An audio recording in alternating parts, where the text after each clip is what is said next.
Well, hello there, everybody. How are you guys doing, huh? The happy innovators? I hope you're not the unhappy innovators, because I haven't done a podcast in a while. But, I'm not even going to bother apologizing because, I know you've heard it all before. Same old, the schedule's crammed and, just got to find time to, focus on a podcast every once in a while. And it's difficult sometimes. I think the older I get to do that, to concentrate on several different things at one time. I'm good at multitasking, but, I think just as I get older, that ability diminishes just a little bit more each year. So, anyway, so what's up? The New England Patriots are not in the playoffs. They lost. They're not going to the Super Bowl this year for the first time in a long time.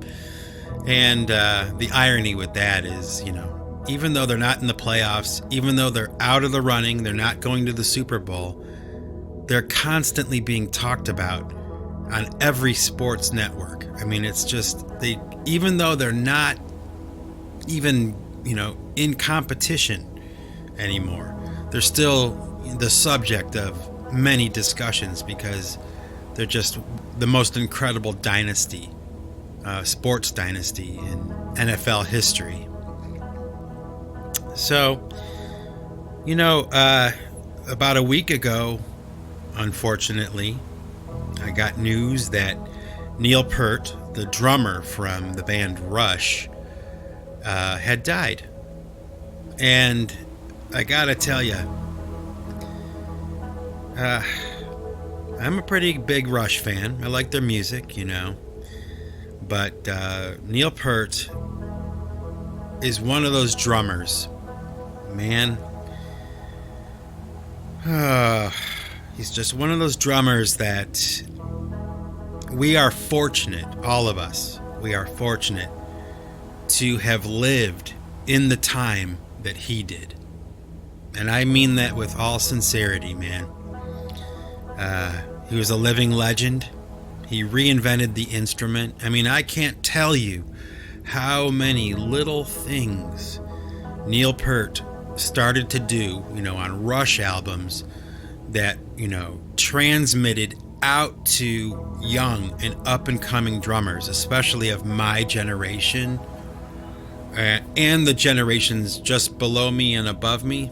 I mean, this guy reinvented the instrument, and you could play me, pretty much anything by any band with any drummer, and I can point out little things that he's doing that Neil Peart started to do back in the day. And I gotta say, I feel genuinely sad. I do. I was shocked because the members of the band Rush had managed to keep it on the hush-hush. They kept it on the down low. They didn't talk about it a lot. They didn't talk about it at all, actually. But I guess he died of brain cancer. He had been suffering for about 3 years. And, man, I don't know. I don't know what to say. I just feel sad. It's sad when people die, It really is. It makes me think about, I've heard my parents talk about this, that a lot of their friends have died, and, they can see themselves getting to the point in the future where a lot of their friends are gone. And, even my parents have talked about, eventually, one of them is going to go first, right? And, they're thankful every day they wake up together, because they know that time is coming to an end. And I don't know, just death is a sad thing. It really is, I've talked about it before in previous podcasts. I've talked about my sister, losing my sister back in 2016. And while the pain and sadness of losing my sister back in 2016 is diminished a bit, it's still there. the sadness. You remember somebody, you think of their face or something that they did that was funny, and they come back to you. It all comes back, and yeah, there's still sadness there. I just think of her and I sigh. I just miss her. Sorry she had to die. It sucks. Death sucks. It does. And getting older sucks too sometimes. Although I've never been one of those people that, bemoans the changes and things that come with getting older. But I gotta tell you, there is one aspect to this whole getting older thing that really chaps my ass. And I'll tell you what, it's the eyesight thing, the vision thing. Nobody ever warned me about that. They never told me about that. And I think if they would have, I would have listened, But I'm sure if you're, age 40 or older, you know exactly what I'm talking about. You reach that point with your body where, your eyes change, and, you need bifocals and all that kind of stuff. And, it just sucks, man. It's like, especially for me, I rely so much on my vision, my ability to see things, and it's just such a hard change to deal with. So if you're listening to this podcast and you're under the age of 40, here, I'm going to give you a little bit of a warning, okay? When you turn about 40, maybe 45, like in between there, your eyesight's going to change, and all of a sudden, like everything that you used to be able to see clearly and easily, you're going to have to squint, you're going to have to look closer or back up, depending on whether you're farsighted or nearsighted or whatever. It just sucks. It just sucks. And, I don't want to use bifocals. I just don't. I prefer to pull my glasses down and look with the naked eye at whatever I'm trying to, make out, whatever I'm trying to see, but it slows me down so much, especially with technology now, because everything is made so small. The idea is that, technology, allows us to shrink down, and everything is like miniaturized, and the print on your computer or your phone or whatever is like really small, probably because they're really designed for people who are, age 40 and younger. So I won't complain about it too much. And I don't really have a smartphone, so I'll learn to live with this idea of, my computer and my screen and the words on my screen eventually getting smaller and smaller and smaller, and my eyesight getting worse and worse and worse. But anyway, so I have a couple of stories I wanted to share with you today. A couple of things that I've been thinking about. I did that podcast a few weeks ago about the teachers that I had, Raz and the teachers. I forget what number episode it was. But that kind of got me to thinking, about my high school days, and I've been talking to my wife about it a little bit, and there's some pretty funny stories that I remember, and I'm going to tell you a couple of them. So here's one. This happened when I was a senior in high school, my 12th year of regular education, my final year of high school. And, I was the kind of student in school that really didn't get into a lot of trouble. Like, I really kind of managed to stay out of trouble, I was busy, and I was doing things, and I had a lot of friends and stuff like that. A lot of stuff going on in school and outside of school, and my family and all that kind of stuff. So I was preoccupied. And I've never been that much of a troublemaker, I guess.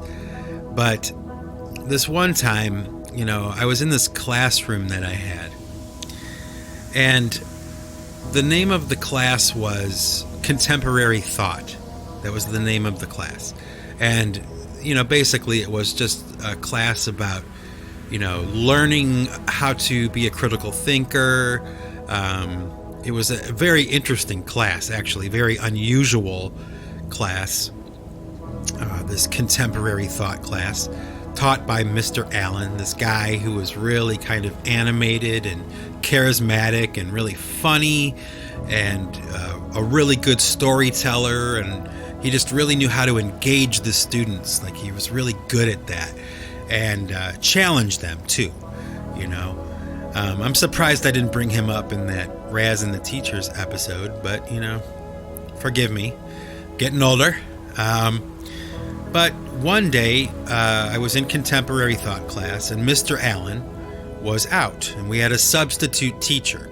Okay, now right in front of me there was this guy. Okay, he was sitting right in front of me. His name was Steve. Okay, and I won't say his last name because I haven't asked permission to be talking about him. But I don't know. I'm sure he wouldn't care. But anyway, so we were sitting against the wall, kind of like our desks were right against the wall. If you're facing the classroom, like if you're facing the teacher, okay, our desks were on the far right, and the door to the classroom was on the far right. So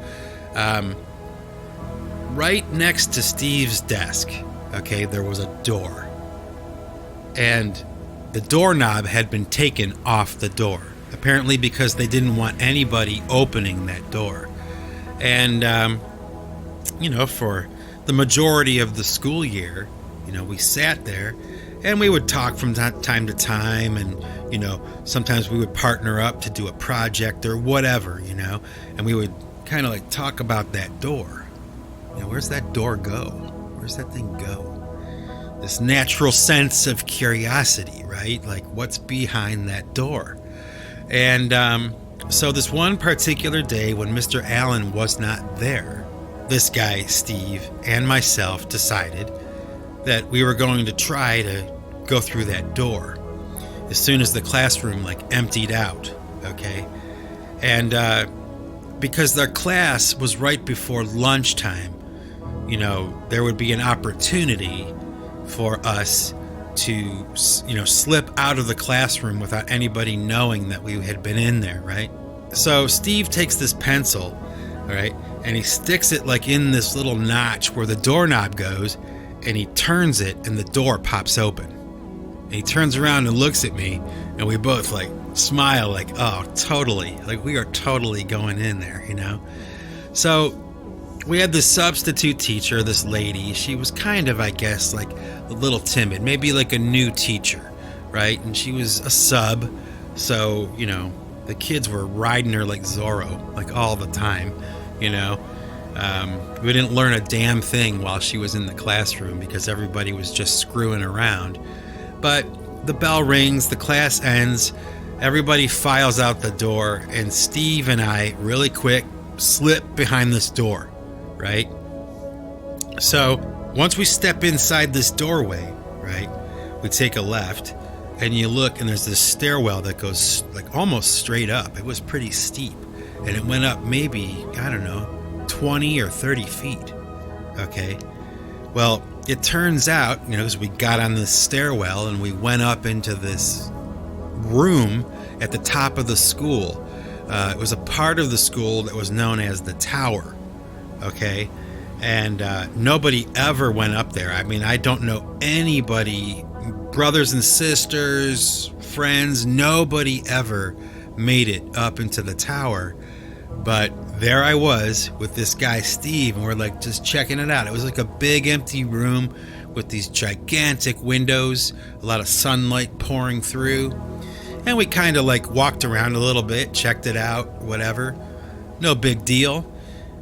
Mystery solved, no more curiosity. And so we make our way down the stairwell, and as we come out the door, that door we came through, The substitute teacher, okay, had decided to eat her lunch at the desk in the room. And when we came through that door, we scared her so bad, okay? Like, she was so startled that I'm surprised she didn't have a heart attack, okay? She looked like she was about to, okay? I mean, she went white as a ghost. I think her hair stood straight up. I mean, she was like totally scared, totally shocked that somebody just came out of the wall, you know? And so we apologized, and she was like, "Oh, what are you doing in there? Get out of here, blah, blah, blah, blah." And, you know, this guy Steve and I took off, and we're like, "Oh, damn, we are like totally busted," you know? And we were. I didn't get in too much trouble. I think I got a couple detentions or something, which is like, you know, I had to stay after school or something and sit in a room and do my homework for a half an hour, and then I got to go home. But it was really the only time I ever really got into trouble at school. I mean, I got in a lot of trouble. I did. My parents were ready to kill me, you know, and the principal of the school, you know, sent a letter home to my parents, and all the teachers had to account for, you know, where I was and all that kind of stuff. It was just like, it was a mess, but no harm intended, you know. We were just kind of curious, and we wanted to know what was behind that door, you know. And, you know, I suppose that's worth talking about a little bit, that notion of wondering, you know, what's behind the door, you know. Kind of is something that's kind of carried over, I guess, throughout my whole life, you know, always wanting to kind of check out the unknown, you know, trying to figure something out or hear about something that was unknown or see it or find it, you know. It's a pretty interesting thing to think about, you know, having that as part of your personality, because not everybody's like that, right? Not everybody really cares about what's behind that door. Most people just ignore it, you know, like most of the students in my classroom. But, you know, I was different. I wanted to know. I wanted to see. You know, I wanted to find out. You know, and right around that time, I was remembering this too, talking to my wife about it, you know. I was in a band, okay, called Rotary 10, and, you know, we did a lot of shows and stuff. I've talked about this band before, okay, but, man, I don't even really remember the circumstances around this, really. I know that I had quit Rotary 10 at some point in my high school days, and I guess maybe from my memory that doesn't serve me as well as I want it to. For some reason, the guys from that band, you know, they had kicked me out, okay, because the keyboard player wanted to date my girlfriend. He had the hots for my girlfriend. And so therefore, I was no longer welcome in his band. What a loser. But, man, they asked me if I would sit in on a gig with them, like do a gig with them that they had been asked to do. They needed a drummer, and they wanted it to be like a separate band. It wasn't Rotary 10 for whatever reason. They wanted to call this band the Super Winners, okay? Don't ask me why, okay? I was just asked to drum for them, and I decided that I would. But these guys that I used to jam with, you know, they weren't exactly like the nicest people, okay? Obviously, right? They kicked me out because he wanted to date my girlfriend, and he couldn't. So he kicked me out, you know? So we do all these rehearsals, right? I mean, for the Super Winners, for this show that the city we grew up in, you know, they had this shindig every year I think they called it the Fun Days, and it was like a community thing where everybody would come to this really big park in the area that I grew up in, an area called Bolkin Park. It's a nice size. I mean, it's big, and football fields, baseball fields, all that kind of stuff, and picnic area, plenty of parking, some toys and rides for the kids, and all that kind of stuff. And they had this big pavilion where they would have live performers play. And so these guys I jammed with had been asked by the mayor, to play in the pavilion at Bolkin Park. And of course they agreed under the name Super Winners. And they asked me if I would drum. So we do all these rehearsals. We get together for maybe like 2 or 3 weeks before the show. And like I said, just rehearsing different cover songs, different songs we were going to play. And it was a lot of work, when you're doing that kind of thing and you're taking it seriously. At least I was. You pay attention, you show up on time, and all that cuts into your schedule. You're making time for it. So, show day rolls around, right? Now check this out. This actually happened, okay? We get to the venue, we set up all of our equipment, right? And do a line check and all that stuff, right? And all these people are there, gathered around to watch, including my parents, okay? And right before showtime, okay, I noticed that these two brothers that were in the band, they were twins, okay? They started packing their gear up and putting it in their car. And I'm standing there like, what the hell are you guys doing? Well, it turns out these two jackasses decided, okay, that they didn't want to play the gig. Yeah. They decided they weren't going to play that day. And I was so angry. I wasn't disappointed, I wasn't hurt. I wasn't anything like that. I was ready to kill these guys, okay? Like, beat them up. And honestly, my father was too. He was there too. And I never heard my father really cuss that much. But on this day, let me tell you something. He dropped a few bombs, man. My father was furious. He's like, what the hell are you talking? They're leaving? You've got to be kidding. I'm like, man, these effing S-ing ass. Oh, I want to kill you guys, And that was probably the last time I ever spoke to those two jokers, because they're jokers, okay? They're clowns. And they're assholes, too. They are.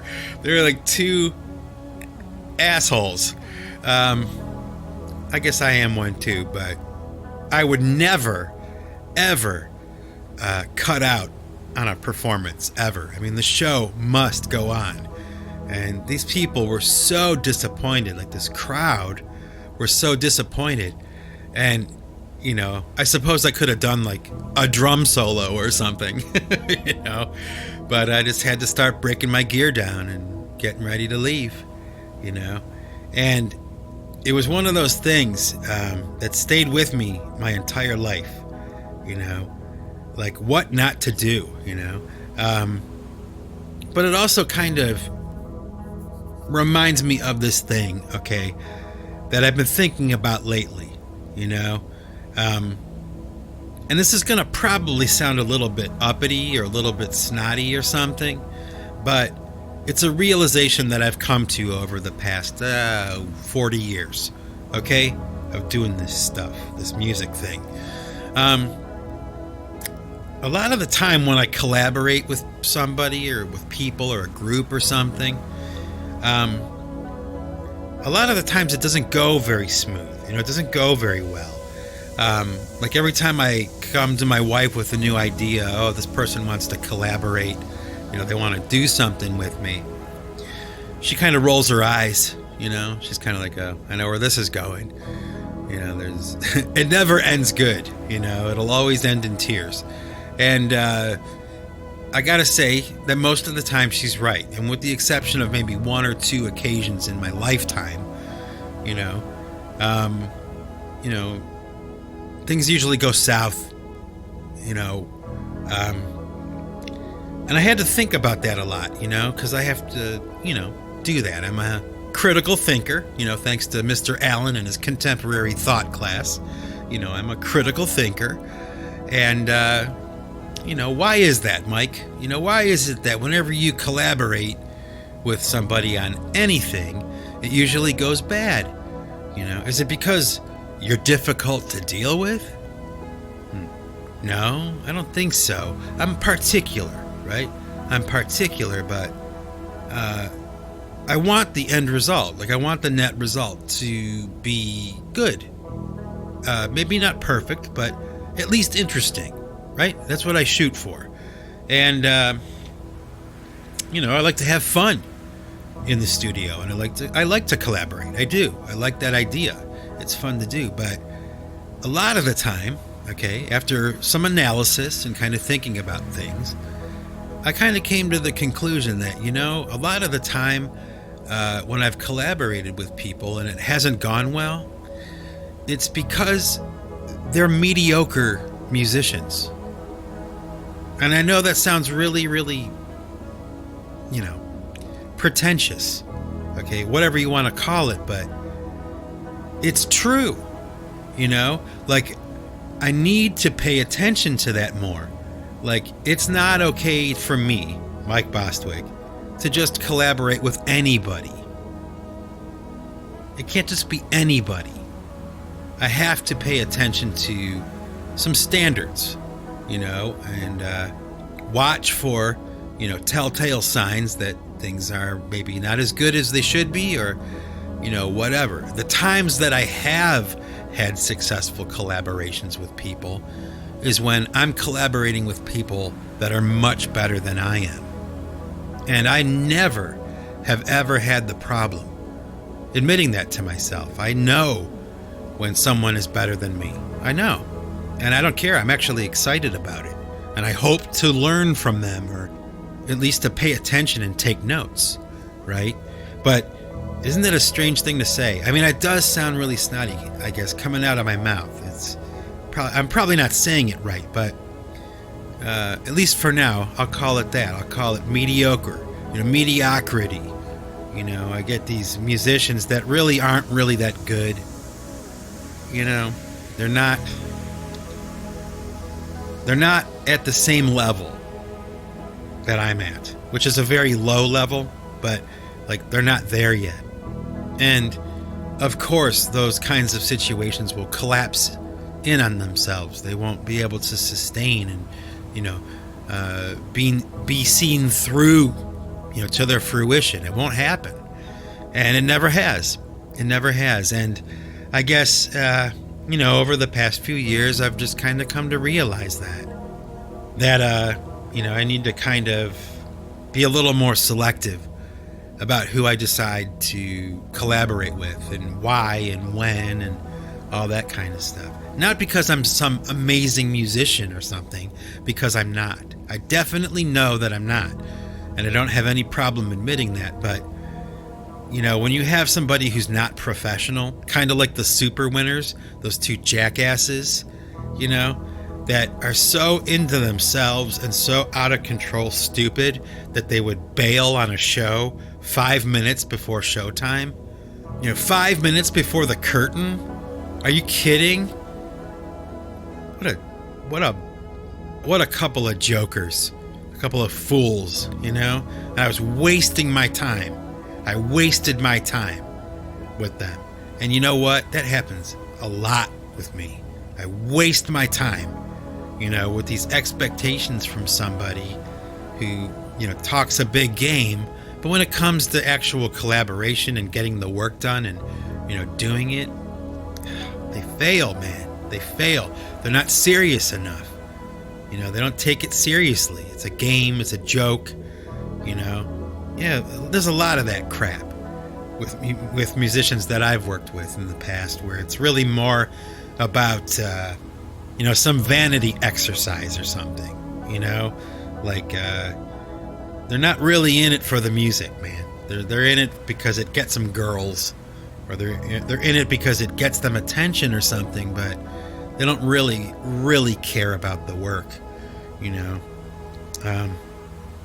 When I was younger, that was one of the things about that band U2. That was one of the things I liked about them the most, was that not so much the music. I loved the music, don't get me wrong, but it was the interpersonal relationships that they had with each other as a band. I think it's why they're still together, and why they've managed to have as long of a career and as successful of a career that they've had, is because they get along with each other and they talk and they really care about what they're doing.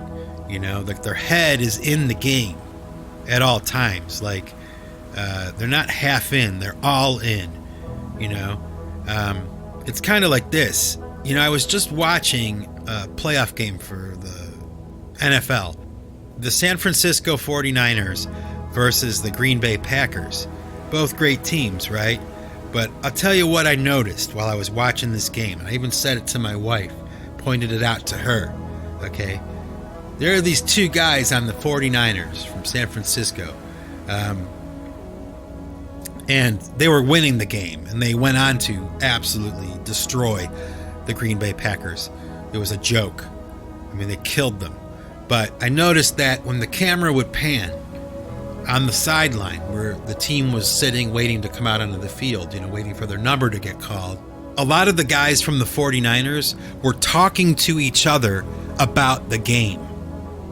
They were going over different strategies with each other, and I could see them working it out. They don't know anybody's watching them, but I was there watching them on camera. The camera was sweeping past them, and I could see them talking and working out, hey, this guy's coming at me this way. Why don't we try to come at him this way? Maybe we should try it this. Put your arm up this way, and they're working it out, right? Their head is in the game, okay? They're not looking at their watch and their jewelry, and they're not laughing and goofing around and having a good time on the sidelines. They're working. They're in it. They're in a game, and until the game is over, they're in the game 100%, right? And you kind of need that. That kind of spirit when you're collaborating with people, right? It's so important to have your head in the game, and show up on time. And if you say Tuesday, be there on Tuesday. If showtime is at 8 o'clock, be there at 6. Let's get a sound check, a line check. Let's do this. Do it right.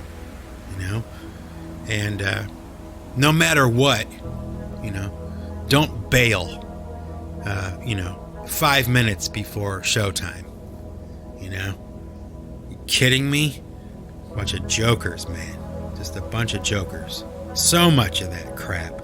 So much of it drives me crazy. I know it sounds uppity and snotty, but I don't care. I take what I do seriously. And from now on, I'm pretty sure I'm not going to be collaborating with anybody for a long time. And if I do, it'll have to be somebody who's much better than I am, and is as serious about it as I am. And I can hear the Happy Innovators, I'm serious too. Yeah, I know. But from my experience, it's like, man, a lot of people talk a big game, but when it comes down to it, they're small potatoes, They don't really have the goods. And, maybe you've experienced that too yourself. I guess that's kind of why I'm talking about it, right? We're all probably in our own ways creative people.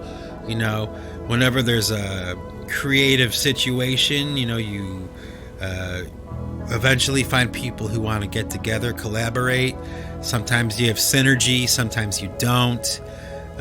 Sometimes it pans out, sometimes it doesn't. But, I would hope that if your collaborations collapse in on themselves, I hope it's not because you didn't show up, or you didn't do the thing, or you didn't deliver what you said you would, or you didn't deliver the goods. If you say you're going to be there, be there. If you say you're going to do it, do it. That's just how I feel. Snotty or not, pretentious or not, that's how I feel. And mediocrity, man, something to be avoided. Yeah. I'll tell you another funny story. This is a funny one. Okay. When I was younger, being a drummer and everything, I was a commodity. Okay. Drummers were hard to come by. Good drummers were hard to come by. And I was pretty good.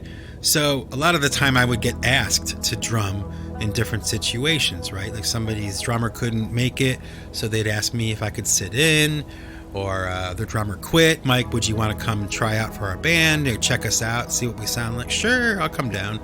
It was all fun to me, So this one time, there was this one guy who had a band, and it was like, in high school, there were like different tribes of kids, and I don't know, I guess different echelons of players and musicians and stuff. And, I was kind of, fortunately for me, near the top, I think, a little bit. And I got to play with the big kids, and the heavy hitters. And, this one guy I knew, I was friends with him, not really good friends. We didn't talk all the time, but we didn't fight. And we didn't dislike each other. So when I saw him, hey, what's up, man? How you doing? That kind of thing. Well, he asked me if I would be willing to come down and, jam with his band for a night. I think they had a gig coming or something, and they needed me to sit in. I forget what it was. I don't remember now. Maybe they needed a drummer. I think they needed a drummer. I think they were looking for a drummer. So I came down to their place. They had a drum set up there that I could play on. And they were like one of those bands that did like, Pink Floyd, Black Sabbath, Deep Purple, Smoke on the Water, Wild Thing, maybe some AC/DC songs or something, that kind of stuff, that older kind of music, right? Older, Zeppelin, but so I show up at this place, and right away I was kind of like, man, okay, this basement, we're in this basement, and oh my gosh, it just was the filthiest, dirtiest, smelliest, totally cluttered, filled with junk basement. And in this corner are all these musical instruments, okay? Amplifiers, drum set, whatever. So we make our way down there. But right in front of the drum set, okay, there was a massive pile of dog shit, okay? Like a big, huge log sitting right on the floor in front of the drum set. And it absolutely stunk the whole basement up. I mean, it reeked like dog feces, okay? And so we start jamming, and I'm like gagging. My eyes are watering. Like, dude, this stinks so bad that I can't even concentrate. Like, it's so, I can taste it, it's in the air. Like, open a window, man, like, get rid of the dog turds, do something, right? So we finished like maybe one or two songs, and I'm like, dude, I can't take it in here anymore. It absolutely stinks like dog in here. It's so bad. And this guy that invited me down, and this might have been the reason why I didn't join the band, okay? His solution to the problem, okay? This happened. He goes upstairs in his kitchen. He comes down with like a bowl, like a cereal bowl. And he just puts it over the dog turds. Problem solved. All done. Let's play. Ready? 1, 2, 3, 4. I think I did a couple of songs and then, went home. Hey, Mike, do you want to come back and practice again? No. No, thank you. No, thank you. I think I'll play with another band. Oh, my goodness. Yeah. Oh, it was a busy time for me back then. Yeah. Anyway, so I've been talking for a little while now. I guess I'll bail here. Yeah. Anyway, so the moral of the story today is, try to avoid mediocrity. If you're a serious person, you're serious about what you're doing, avoid mediocrity. Avoid people who are not as serious as you, or knowledgeable, So anyway, my happy innovators, I'm going to take off now, get back to work. But until next time, this is Mike Bostwick from Pipe Choir Records signing off. And remember, folks, if you want to keep what you've got to give it away. Take it easy.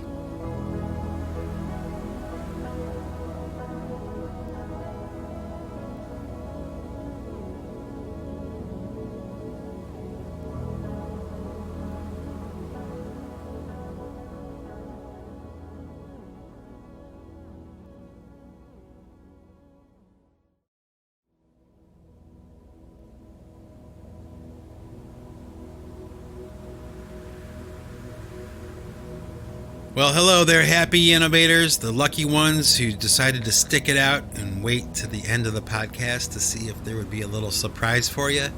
Well, I've got one for you today. And what I'm going to do is I'm going to share with you a song called Klichi, Klichi. It's an instrumental track I did a while ago. Very simple idea. It was born from an experimental idea that I had where, believe it or not, I have a song called Reach Out, Return to Me. It's a very popular song for me. It's done very well. And one day I was listening to that song in my system, the session where all the tracks are available. And I was just kind of listening to it, and I was turning tracks on and off and just kind of listening to it as it played and isolating this track over here. What does that sound like? What am I playing? Oh, I remember that. Okay. And, kind of just fiddling around. And, I get to the end of the song, and I have this function on my system that allows me to play everything backwards. To start at the end and go backwards to the beginning, and it'll play it in real time, like normal tempo, normal pitch and everything. So what I did was, on this song Reach Out, Return to Me, I struck all the drums out, all the vocals out, all the guitars out. The only thing that was left were the keyboard tracks that I played. Okay? But I found that they sounded really, really cool when I played them backwards. Like all the keyboards in that song being played backwards simultaneously. It gave it this really strange, kind of vapory, mysterious kind of sound, almost like a cloud. And I decided that what I was going to do was release that, that reversed version of Reach Out, Return to Me, the isolated keyboard tracks.